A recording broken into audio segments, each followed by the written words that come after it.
어른이 애들을 무서워하면 나라가 망합니다.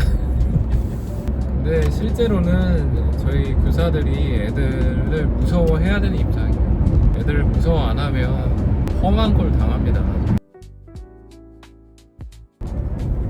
요즘 넷플릭스인가? 거기서 참교육이라는 뭐라고 해야 되죠? 드라마야? 그런 이제 콘텐츠가 유행 큰 화제를 몰고 있죠. 웹툰이 원작인데 나화진이라는 이제 교권관리국에서 나온 사람이 이제 일진들 이제 막 참교육하는, 말 그대로 참교육하는 그런 일진들 플러스 이제 뭐 진상학부모 그런 사람들 보는 사람 입장에서 속 시원하게 처벌 해주는 그런 프로그램. 일진들이라고 하는 애들이 나와서 선생님 앞에서 보는 사람이 거북할 정도로 못되게 막 행동을 하는 장면이 나오고, 거기서 이제 나화진이 등장해서 막 뺨싸대게 날려버리고 급식실에서 새치기 하는 애들 막 혼쭐 내주고 막 이런 장면들이 막 연출이 되어 있는데, 저는 솔직히 어떤 생각이 드냐면 그런 애들도 있어요. 굉장히 소수지만 있긴 있어요. 저도 교직 생활을 하면서 막 제 앞에서 반말하고 욕하고 애들 괴롭히고 이런 애들 있었는데 손에 꼽습니다. 그런 애들은 이제 뭐 도망가지도 못하고 바로 처벌받죠. 사실 처벌을 안 받는 게 아니고 교사가 그렇게 대놓고 피해를 받거나 이런 상황이면 애가 이제 학교에서 처벌을 받죠. 근데 물론 솜방망이 처벌이죠. 그리고 이제 뭐 교권보호위원회가 학교에 있습니다. 그래서 아이들이 선생님들한테 함부로 하거나 뭐 이런 경우에 교권보호위원회를 열어서 학생을 지도할 수가 있어요. 근데 학교에서는 기본적으로 학생을 징계하는 것보다는 학교 생활에 어떻게 하면 더 잘 적응할 수 있을까, 여기에 초점이 맞춰져 있어서, 이 말이 뭔 말이냐면 피해자, 가해자 이런 표현을 가급적 쓰지 않아요. 이 관계에 문제가 생겼다, 약간 이런 프레임으로 바라보는 거예요. 관계. 그러니까 이 관계를 개선해야 된다, 이런 식으로 보는 거예요. 이게 이제 만약에 우리가 법정에서 싸우게 되면 둘이 화해하세요 뭐 이런 식으로 하진 않잖아요. 근데 교권보호위원회가 열리면 학생을 처벌하는 것보다는 이게 교사와 학생이 어떻게 하면 관계가 개선이 돼서 다시 학교 생활을 둘 다 잘할 수 있을까, 이 부분에 초점을 맞춰서 바라보는 경우가 더 많다는 거예요. 그러다 보니까 상황을 객관적으로 이렇게 보는 것보다는 이 상황을 이해하고 약간 긍정적으로 나아갈 방향 이런 거를 생각하는 쪽으로 이렇게 얘기가 진행되는 경우가 많아요. 그래서 서로가 서로를 뭐 이렇게 넌 이렇게 했으니까 이렇게 처벌 받아야 돼 막 이런 식으로 얘기가 갑자기 막 진행되고 그러지는 않습니다. 학교라는 곳이 약간 그렇다 보니까 아무래도 학생들 입장에서는 유리하죠. 본인들이 잘못을 했어도 앞으로 내가 잘못한 선생님과 잘 지내는 방향으로 그 얘기를 꾸며가면 되기 때문에 선생님 입장에서도 거기에 좀 따라주죠. 아무래도 선생님이 애들을 막 처벌하려고 막 그렇게 하기는 좀 어려워요. 그래서 그런 게 있다 보니까 교권보호위원회 자체가 사실 그렇게 큰 효과가 없습니다. 저희 뭐 교권을 보호하는 데 있어서 제가 본 이 교권 침해는 사실 애들이 앞에서 막 개기고 선생님한테 욕설하고 막 이런 것보다는 보이지 않게 교권 침해하는 경우가 더 많아요. 그러니까 많은 학생들과 학부모들이 선량합니다. 근데 소수의 몇 명이 있죠. 소수의 몇 명이 이 교권 침해를 하는데, 요새는 그런 넷플릭스에 나오는 것처럼 교권 침해하는 경우는 거의 없어요. 사실 그렇게 하지 않고 거의 다 뒤에서 숨어서 합니다. 숨어서 익명의 신고라고 해요. 민원이라고 하죠. 이 민원을 통해서 교사를 압박하는 경우가 훨씬 많아요. 그렇게 대놓고 하는 경우는 오히려 낫습니다. 누군지 아니까. 나쁜 짓 하는 게 누군지 알잖아요. 딱 앞에서 욕하고 개겨버리고 막 그러면 누군지 아니까 걔하고 이 문제에 대해서 얘기하면 되는 거죠. 근데 뒤에서 민원을 넣죠.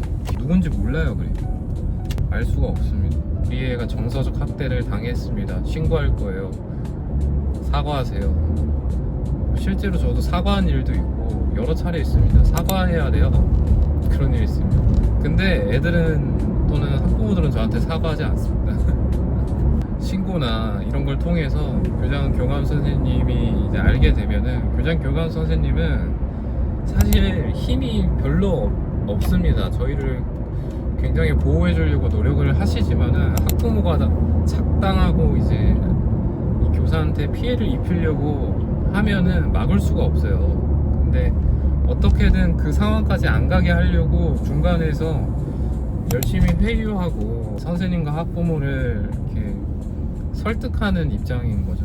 그게 잘 되면 예민한 문제, 심각한 문제로까지는 안 가지만은 어쨌든 그 전까지 굉장히 교사들은 교사로서 그 자존심에 스크래치를 입죠. 저도 뭐 그런 경우가 한두 번이 아니었고, 요새는 민원 형태로 교권이 침해되지, 앞에서 소세지 그냥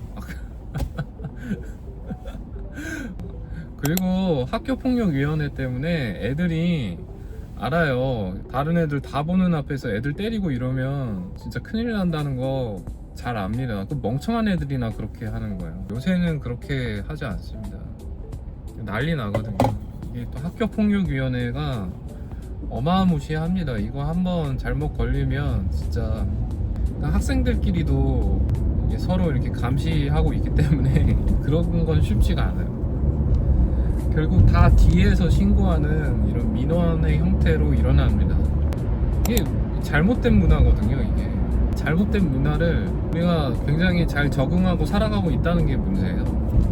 이런 상황 속에서는 교권이 다시 세워지기는 굉장히 힘들겠죠. 넷플릭스 제가 참교육을 보지는 않았고 뭐 릴스 이런 데서 이제 짤 같은 거 보면 배우가 시원한 대사들 많이 하잖아요.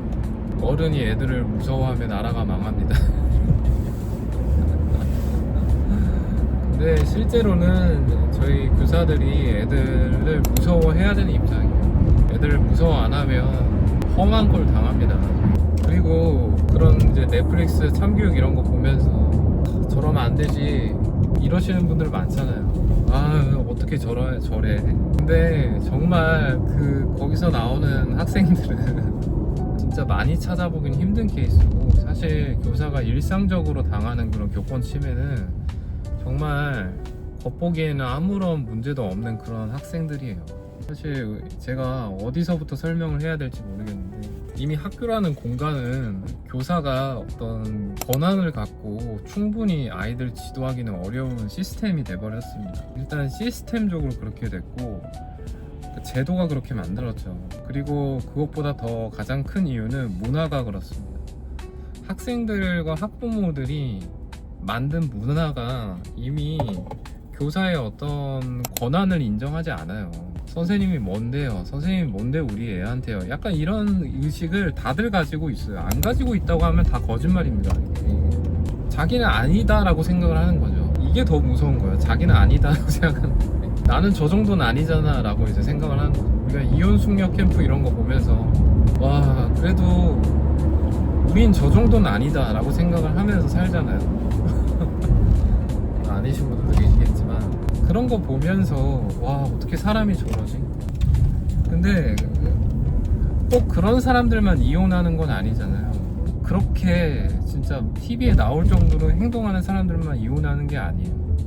이게 교권 침해도 똑같아요. 이게 막 그렇게 넷플릭스에서 그 드라마에서 보여주는 것처럼 난리를 막 치는 상황에서만 교권을 침해 당하는 게 아니라 일상적으로 당합니다. 일상적으로. 그리고 학생과 학부모뿐만이 아니고 같은 교사에게도 당해요. 제가 학생의 애들을 예전에 제가 신규 교사 때 야단친 적이 있는데, 제가 그때 1년차 2년 차였나? 제 수업 시간에 학생 회장이 딴짓을 하고 말을 안 듣길래 야단을 쳤어요. 학생 회장이 모범을 보여야지. 너가 여기서 이러면 쓰겠냐? 이렇게 야단을 쳤더니 그거를 자기 학생의 담당 선생님한테 얘기를 했어요. 그것도 웃긴데 그 학생의 담당 선생님이 저한테 학생 회장 혼내지 마세요 이렇게 얘기가 된 거예요.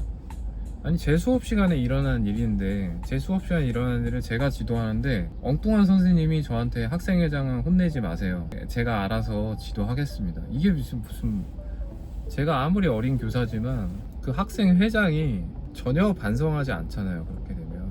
그래서 그 학생회장을 불러서 다시 뭐라 했습니다. 지금 학생회 담당 선생님한테 이렇게 얘기가 나왔는데 내가 너를 지도하지 않아야 될 이유가 뭐냐, 그래서 왜 가서 그런 얘기를 했냐, 잘못한 거에 대해서 반성하지 않지 않느냐 이렇게 얘기를 했어요. 그리고 나서 갔습니다. 그리고 나서 다음날이 금요일인가 이랬는데 그날이 애들이 체험학습 가는 날이었어요. 당연히 저도 이제 수업이 없고 아침에 이렇게 딱 왔는데 편지가 있는 거예요. 학생회장이 저한테 편지를 보낸 거였는데 그 편지 내용이 진짜 가관이었습니다. 편지 내용이 뭐였냐, 저는 학생회장이고 아이들이 저를 뽑았다, 학생들이 저를 선택해서 뽑았는데 저를 혼내는 거는 저를 뽑아준 학생들에 대해서 뭐라 하는 것과 같다, 뭐 이런 식으로 적은 거예요. 편지 내용이 진짜 어처구니가 없어가지고 전혀 반성하지 않는 거죠. 이런 상황에서 반성을 하겠습니까? 이게 뒤에서 봐주는데. 그래서 다시 불러서 제가 야단 쳤어요. 이게 지금 편지가 내용이 뭐냐 이러면서. 근데 얘가 울면서 그 순간은 잘못했다고 했어요. 근데 또 학생의 담당 선생님한테 가서 얘기를 하는 거야. 그래서 학생의 담당 선생님이 오셔가지고 내가 그 애 혼내지 말라 그랬죠. 따지듯이 얘기를 하는, 혼내지 말라 그랬죠. 왜 자꾸 걔를 건드리냐고. 이게 건드린 겁니까? 혼날만 하니까 혼이 난 건데, 제가 그 말을 듣고 이성의 끈이 딱 그 순간 똑 하고 끊어졌습니다. 그 선생님하고 진짜 대판 싸웠어요. 선생님이 뭔데 제 수업 시간에 일어난 일을 참견하냐 이러면서. 이게 교사를 통해서 일어나는 교권 침해입니다. 이런 일이 한두 번이 아니에요. 더 하려고 그러면 한도 끝도 없습니다.